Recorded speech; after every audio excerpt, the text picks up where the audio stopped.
I am going to be doing improvised storytelling. So when I was on Twitter, I saw this image of just a raven with teeth, and I thought it was so fucking cool that I just wanted to make a story about it on the spot. And I kind of did. I've got like half of a story concept in mind. I've got some images loaded into Twitch Studio. So I'm just going to roll with it and see if I can't come up with a story almost completely on the fly. When I looked at this image, the first thing that popped in my head is like, okay, so we are in a post-apocalyptic future in which ravens with fucking teeth pick off what remains of the humans and animals that have survived. And I thought it would be interesting, instead of a apocalypse caused by like nuclear war or famine, what if the entire apocalypse was caused just by these warbirds? Like they were just such a problem that they nearly wiped out humanity. And Kanazaki, suggestion one, the crow kills everyone. Well, that's kind of already happened. That is the entire onus of the story. So, post apocalypse, crows with sharp teeth have killed almost everyone, and we're going to go from there. What should we name our protagonist? Every action hero protagonist is named Jack. So let's call him Jack. Let's give him a last name. What about Avi? Aviation, flight, Avi, Jack Avi. Jack Avi sounds like an insult. Hey, look here, you Jack Avi. All right. So the protagonist is Jack Avi. It's a post-apocalyptic world I was actually thinking Crow. Or Tweety. No, we're not going to name him Tweety. No companions? All right. So he is alone. So he is wandering alone through the urban landscape, totally alone. We are in Canada. You know what? Everyone's in southern Canada. Let's put him in like northern Ontario. So Jack is wandering through the icy landscape. He's got like a backpack on. His face is well worn and cut up. He's got scars and calluses on his hand. He's cold as hell. He's got like 2 or 3 coats on. You know, his head's all wrapped up. He's in the outskirts of the last large town for miles around. So he's just in like a semi-urban mid-sized town, and beyond that to the north is just the open wilderness. He's rummaging home to home. He's trying to find medical supplies, food, clothes, etc., etc. And he is in this apartment complex, right? Because in an apartment complex, there's like dozens and dozens of people jam-packed into one location, and people have resources. So he comes up to this apartment complex and he sees the door has been rammed in. He can see blood and feathers all over the front door that's been like blasted off of its hinges. There's claw marks and like holes in the wall from like where ravens have pecked at it. The bloodstains are old. Like they're turning brown at this point. They're practically just a stain on the ground, on the walls, even a few splashes on the ceiling. Like this place is an absolute disaster. And you can see that there is almost nothing left. There are bone fragments, clothes, hair, nails, teeth. They were taking the bone marrow out of these people. So as he's like carefully stepping over like the clothes and the bones and the random personal items of people, and he starts kicking in the doors of these apartment complexes, rummaging through people's belongings, and he finds some canned food. He finds some people that still have jugged water. And so he's taking all of these ingredients, trying to find some medical supplies. And while he's rummaging around, he's found a good haul. He's got a lot of sustenance that he can grab and take with him. And then he hears it. He can hear the cawing of the ravens outside. Ah, ah. He can hear the cawing outside, and he immediately drops to the ground. And he is like rummaging around, and he is like, okay, I need to be out of sight. So he gets below a window, and he can hear the foof, foof, foof, foof, foof, foof, foof, foof. There's a raven right outside his window. And he can hear the raven like cawing, and then it kind of investigates, and he can like kind of see the bird, and the bird starts like tapping on the glass, and he's like, oh shit, I need to get out of sight And at that moment, the raven smashes through the window with its beak, flies in, and starts cawing at him and prepares to attack. This, like, 4-foot tall, feathery, toothy nightmare full of rage and teeth. What would you do? What would you do if a 4-foot tall carnivorous bird just crashed through your apartment window? Personally, I would cry. A lot. So, as this bird crashes through the window, it starts cawing even louder so that more ravens will come to where he's at. It's waiting for backup. So he needs to either dispatch this bird now or run away. I would probably keep a weapon on me at all times. So just to keep things thematic, let's say he has a crowbar. Push. So let's say he unfreezes and he pulls out a crowbar and he goes into attack. And the crow flaps at him and charges with open teeth. He takes his crowbar and whack! Hits the bird across the face with the crowbar. There's this loud caw as the bird flaps and rolls over in pain. The bird flies out of the window and he thinks he's safe and he turns to run, at which point the crow dive bombs at high speed, flies like 100 feet in the air, dives straight down, swoops in at the last moment, and like a missile, boom, coming straight at him as fast as it physically can. Jack tries to run, but he's got his back turned. But luckily, there's a backpack between him and the bird, so the bird crashes into his backpack. He's thrown face first onto the ground and tumbles into the hallway. Now, since the bird has crushed clothes, pots, pans, survival gear, but not him.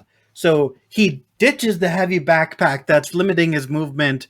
He stands up with this crowbar and just starts going ham. He just bah, bah, bah, desperately trying to fend off this bird.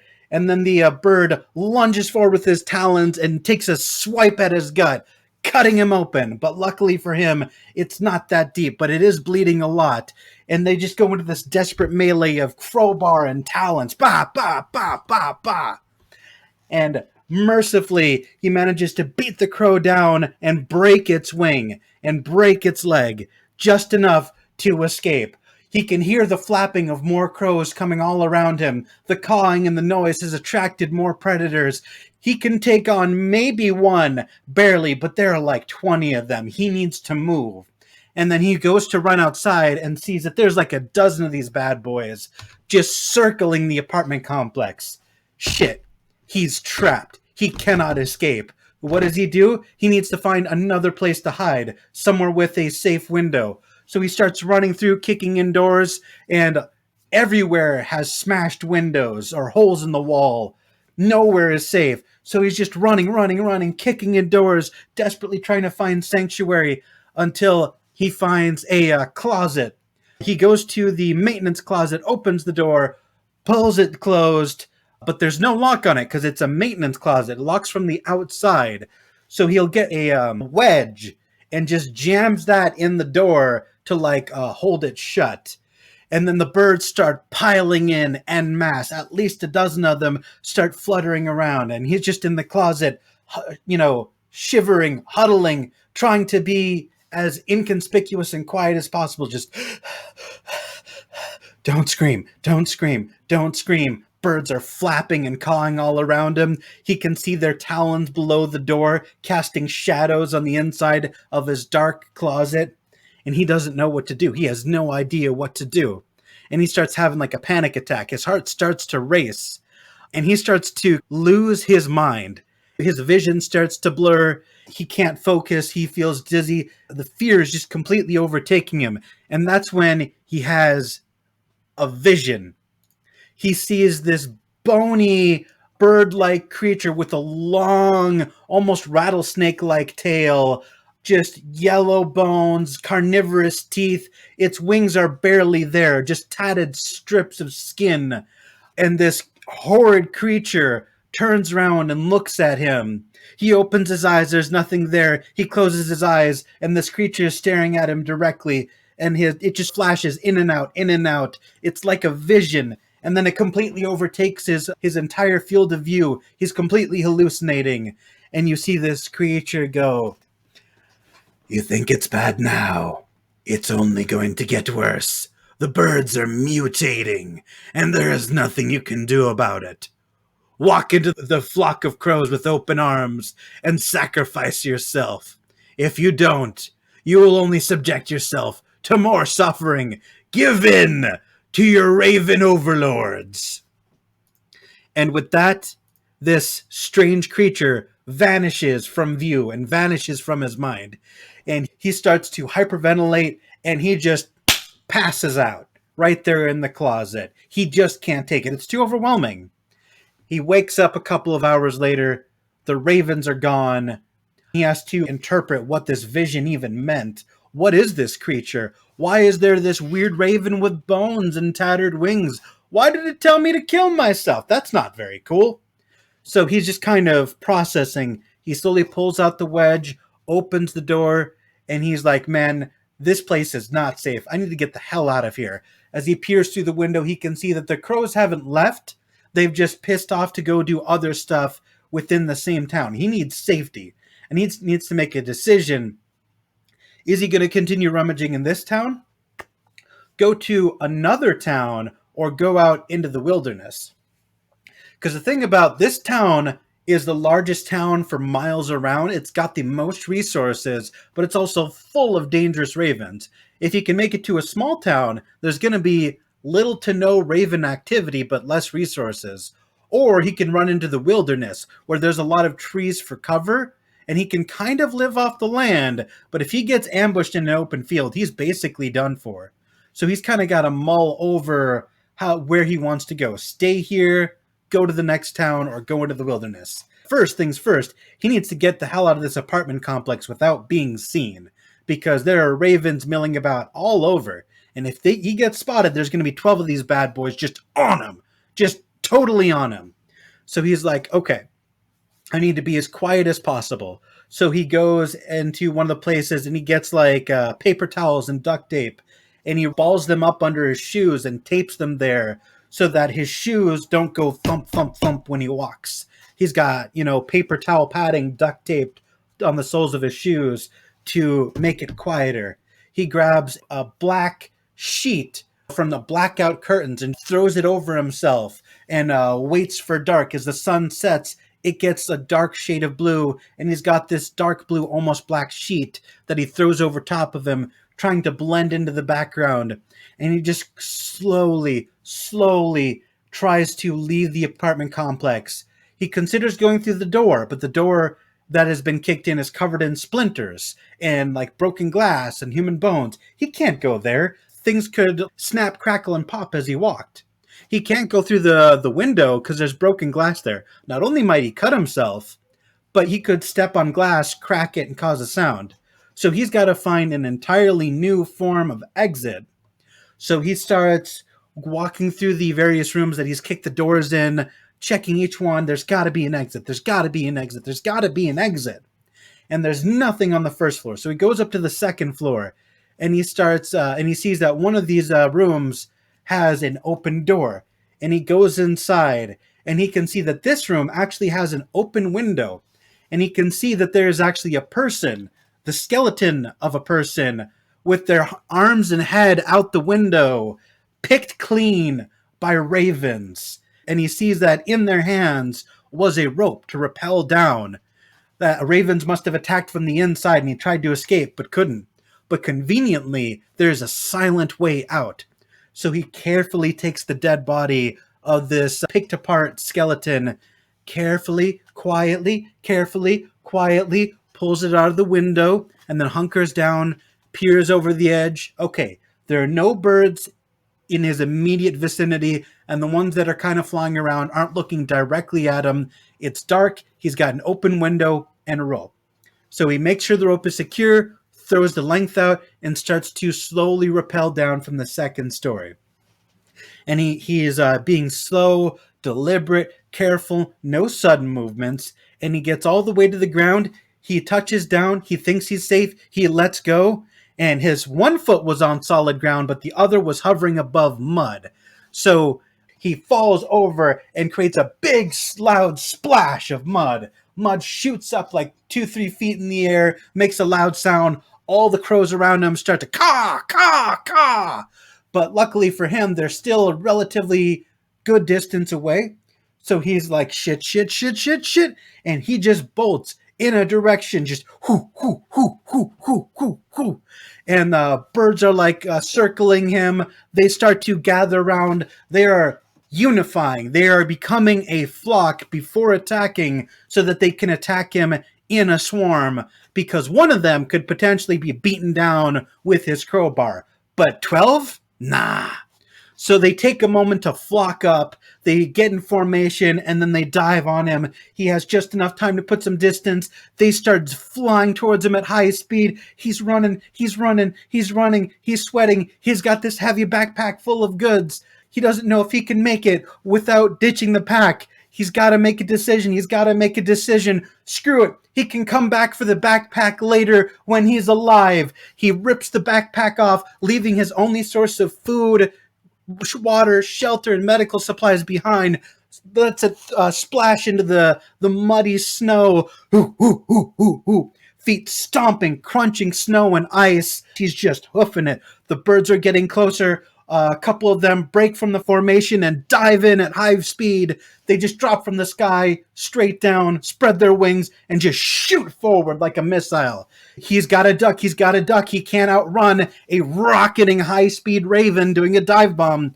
So he sees a ditch, and he doesn't even think. He just jumps. He puts his hands in front of him, leaps, and puts his feet over his head and just prays. And what he thought was a ditch turns out to be a cliff. He was so distracted by the ravens, he didn't realize that the ditch was actually a cliff. And he just goes flying over. And as the ravens close in on him, one of them bites his arm, the other one bites his ankle, but they can't support his full body weight with their teeth. So he ends up just tearing some of the skin around his wrist and ankles and then falling down this cliff, down this abyss. It's dark outside. He can't see the bottom, and he's falling, flailing, spinning head over heels over and over and over again. Is he going to hit rocks? Is he going to hit dirt?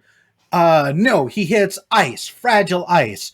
Crash! He goes through the ice and into the water below. It is cold. It is so cold. It is like negative 20 degrees inside. Ice is actively forming around him and floating up to form the next layer above him as he is panicking, flailing wildly, trying to find oxygen. He puts his hands up, but the hole that he just fell through is already starting to freeze shut. So when he puts his hand up to where he just came from, it's already frozen over. He doesn't know where he came up from. He is going to die. So he just starts wildly slamming his hands into the ice. And then he feels, as he's flailing, something hit his leg. His crowbar. He still has his crowbar. He takes out his fucking crowbar like a man and just starts wailing on the ice above him. Wham! Wham! Wham! Wham! Crash! The ice breaks. He treads water, shoots up, he crashes the ice, rolls on top of it, and he can see the crows were just circling around the ocean, waiting for him to surface. So he's cold, he's wet, he is hyperventilating, he's got no equipment, and then these birds are just ready for him. He's on unsteady ground. They drop down and to a dive bomb at the same time, spread their wings, shoot across. You can see twin tails of snow and debris trailing behind their wings as they're hovering just above the ice. And he's sitting there with his crowbar. He is ready. He is ready. Wham! He hits one of them straight in the head as it comes for him, knocking one of them out the park. But the second one, the one immediately behind that one, he's already overswung. He's exposed, face, torso, nothing to defend himself. And wham! The bird punches into his chest with its teeth out, piercing him. And he just goes careening backwards. Mind you, he's on ice. So he doesn't just fall over. He goes sliding at high speed. And whoosh! He clears the entire frozen lake. He's tumbling, he's sliding, and he just whoosh ends up in a snowbank. As he hits the snowbank at high speed, a large mound of snow above him topples over and covers him up even more. As the crows swoop in and attack the snow, they hit nothing but snow. It's not 100% clear where exactly he is in this giant snow pile that has just fallen on top of Jack Abbey. And he's trying to get out of the snow. And as he is reaching around, groping around, trying to find an exit, trying to find safety, he puts his hand down on the ground and he feels something made out of wood. It's a trap door. He grabs it. He feels a chain. The chain is keeping it locked, but the chain has been frozen and damaged and rusted beyond repair. So he thinks he might be able to break it. He jams his crowbar into the chain, pushes with all his might. Snap! The chain comes free. He bursts up from the snowbank, snow exploding off of him in all directions. He flings open the trapdoor, jumps down, and just as this dozen or so ravens start to close in on him, he jumps in and closes the trapdoor behind him. Now he's in a cave. The ravens, they start pecking at the trapdoor. Gadoosh, gadoosh, gadoosh, gadoosh, gadoosh. Scratch, scratch, scratch, scratch, scratch. Gadoosh, gadoosh, gadoosh. And he's like holding this trapdoor shut with his bare hands. One of them grabs the handle and tries to lift it up. And he's just with his body weight practically doing a pull-up as they're trying to like open this door. The handle breaks, the trapdoor shuts, and he just takes his crowbar and jams it in to the handle, pinning the door against the ceiling of this tunnel. And the ravens, gadoosh, gadoosh, gadoosh, scratch, scratch, scratch, scratch. They can't get in. He can hear them. He can, through the crack in the trapdoor, even see them trying to attack this trapdoor. But for right now, he is safe. He has no time to question why the hell there is a tunnel next to a frozen lake. He's got no time. Zero time to understand what's going on. He just bolts. He's running through this tunnel, high speed, hoo, hoo, hoo, hoo, hoo. And he runs, and he runs, and he runs, and he runs until he doesn't see light from the outside. He runs until he doesn't hear birds anymore. He stops, and he catches his breath. I have no food, no supplies, no weapon, but at least, I'm safe from the birds. Or is he? As he looks around the tunnel, he can see these winding, scraggly vines, menacing, curling towards him like fingers, and resting on one of the vines is another raven. It's got a skull helmet. Its ribs are open and exposed. It's clearly undead. There's an undead raven resting on one of these twisted gnarls branches, and it's pitch black, yet he can see it. It's almost like this bird is giving off so much negative energy. He's illuminated like the event horizon of a black hole. He can just see this shimmer of this raven as it just absorbs all the light and all the energy and all the heat around it, creating this black hole style glow around it. And it looks at him and its eyes illuminate red and it caws at him. And he goes, I have nothing to my name. There's death behind me and death in front of me.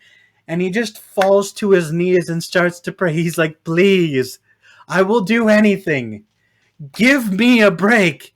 Give me mercy or end me. Just make it stop.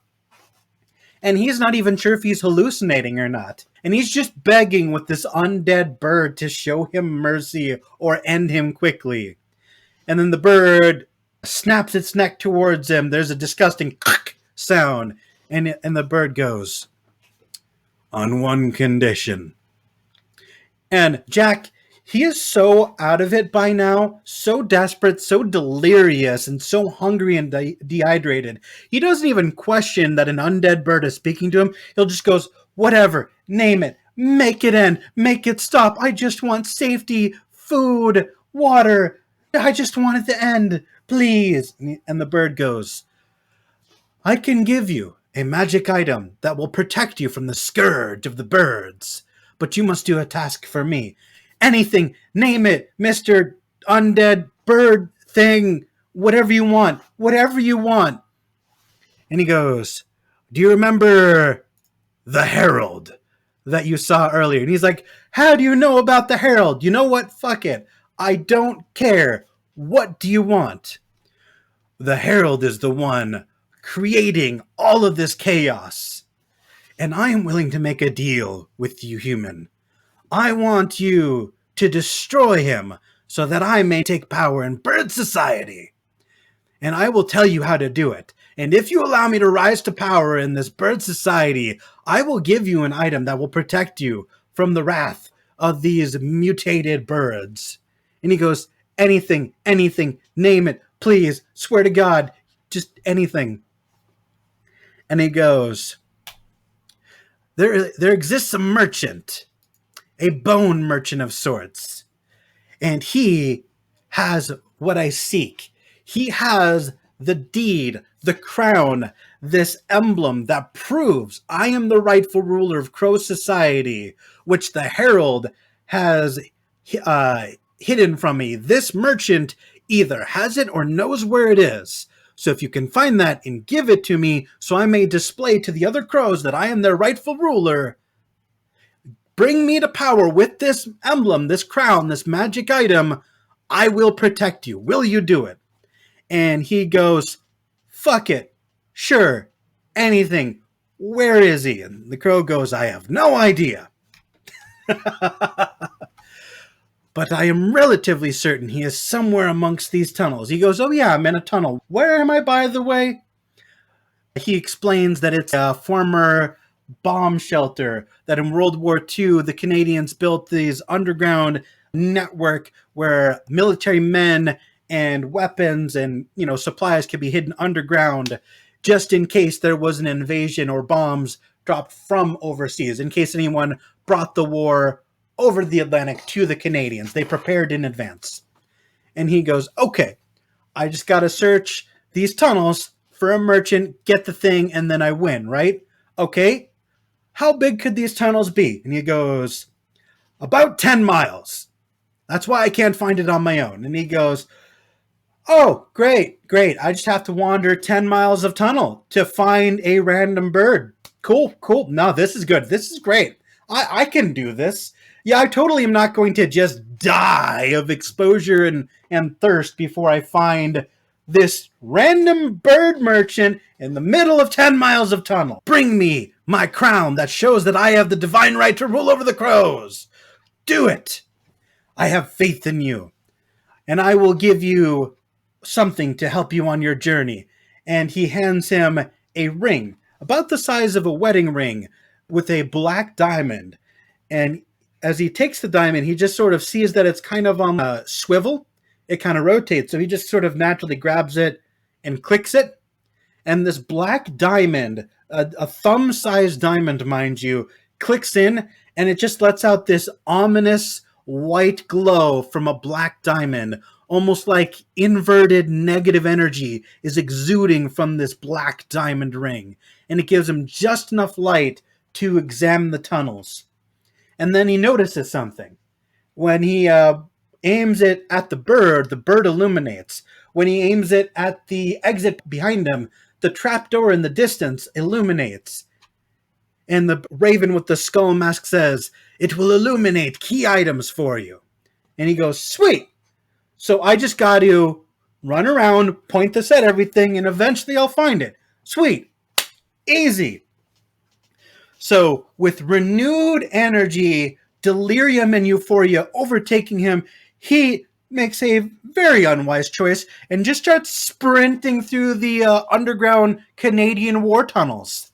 And he's got this renewed sense of purpose and energy and feel good. He can do this. He feels great. He will do this. And that's how he feels for the first 5 minutes, 10 minutes, 15 minutes, hour. 3 hours go by, and he realizes he is completely lost. He has no idea where the exit is. He has no idea if he's been here before because all the tunnels look exactly the same. And this ring isn't lighting up shit. So he is starting to give up. He is giving up hard. And he's just sort of slowly shuffling about, the ring like sort of resting on his hip. He's just lazily aiming it at everywhere and anywhere.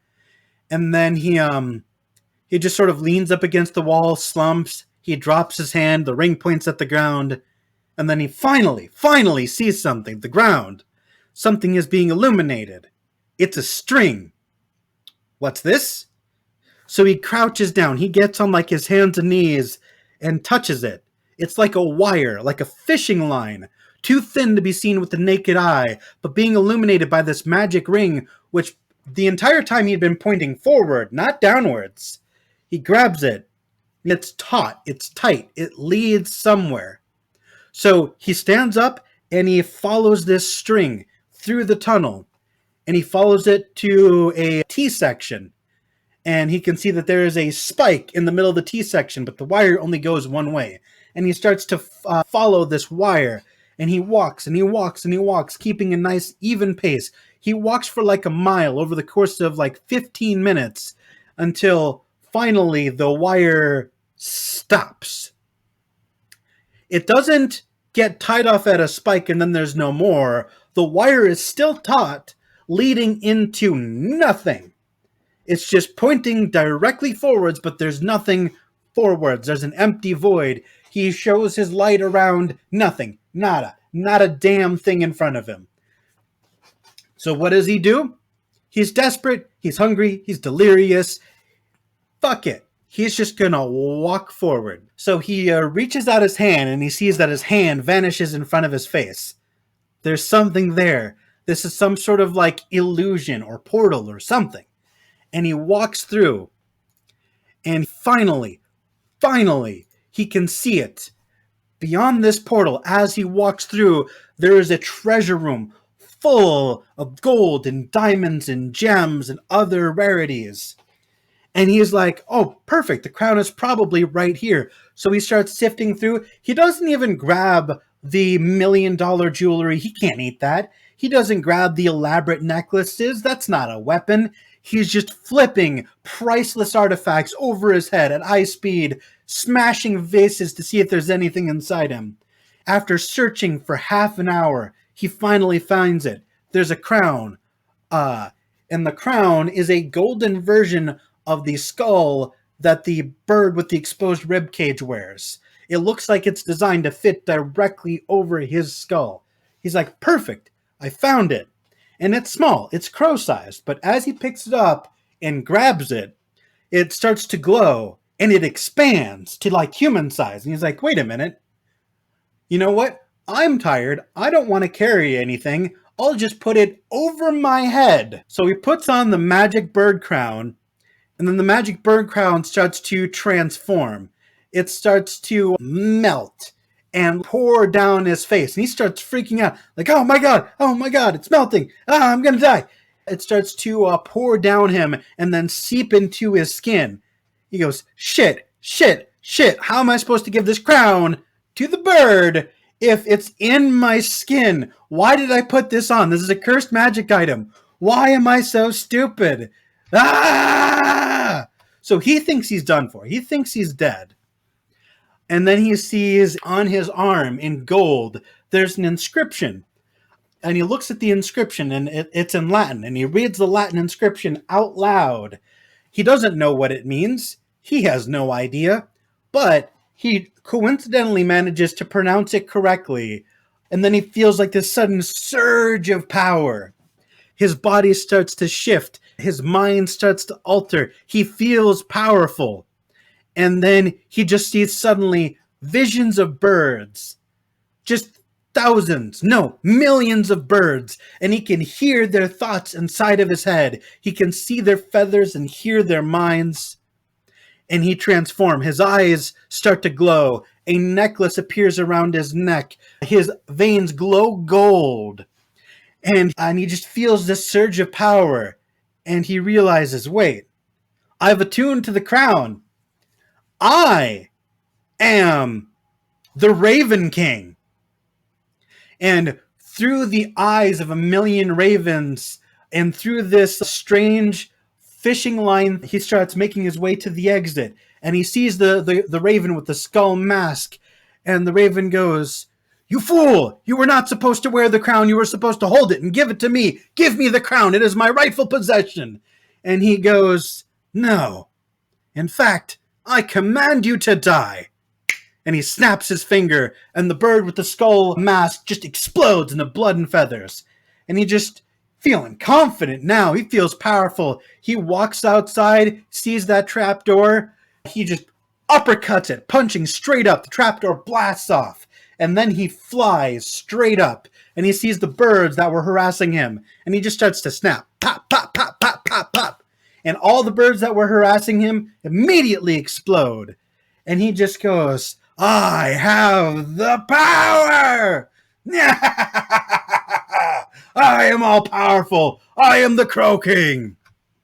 And he just takes off into the sky with an army of crows forming behind him. And he goes, "It feels good to be king."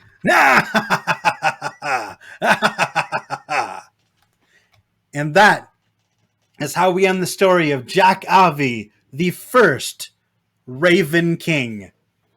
A notorious villain, which in the future, a plucky band of heroes will have to team up to defeat. But for now, Jack Avi is the Raven King. The end!